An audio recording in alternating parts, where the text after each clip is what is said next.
Get closer to the mid-range of the squat, we want to be able to create a more posteriorly rotated ilium position or internal rotation. This is going to allow for some adduction of the femur, and that's going to help open the pelvic outlet.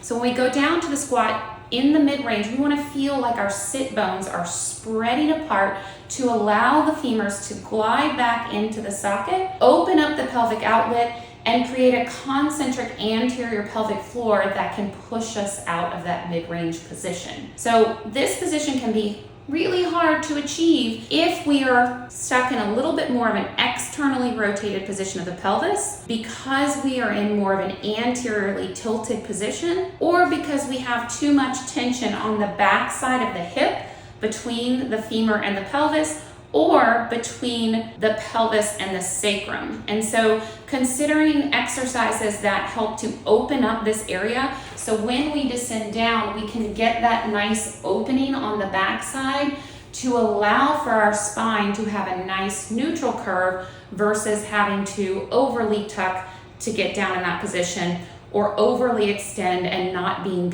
able to go down to that mid-range position fully. For the bear plank with modified down dog, I'm going to start in a bear position. This is going to allow for my sit bones to lengthen. I don't want to tuck under in this position. I want to keep the sit bones like headlights shining toward the wall behind me. I'm going to push away, so I'm still getting that expansion through the back. I'm optimizing the chest wall here as my scaps wrap around and connect with the posterior ribs, keeping the sit bones lifted. I'm going to hold this bear position and take an inhale. And then I'm going to exhale and lift my knees just off the ground. I'm going to hold this position, take an inhale, exhale. I'm going to push back into a modified down dog. I'm still open with my sit bones as I push back. I'm going to hold this position, pushing away from the floor. Take an inhale.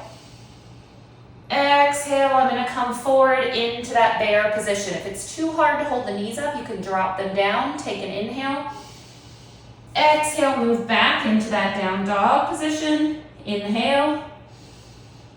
Exhale, move into bear. Exhale, move back into that modified down dog. Take an inhale. Exhale, move forward into bear, keeping the sit bones lifted. Inhale.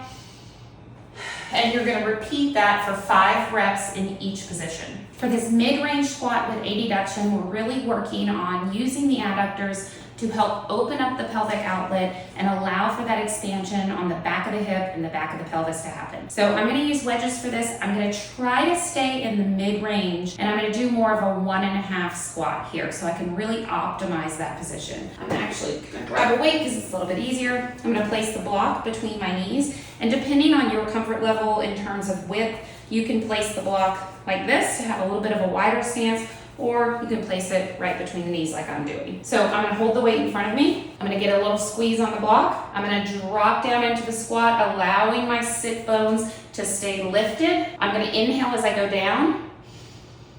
I'm going to exhale halfway, squeezing the block as I exhale. Inhale down again. Exhale all the way up. Shake it out, reset. I'm going to inhale down, squeeze the block. Exhale, squeeze. Inhale down. Exhale, squeeze. And you're going to repeat that for 6 to 8 reps.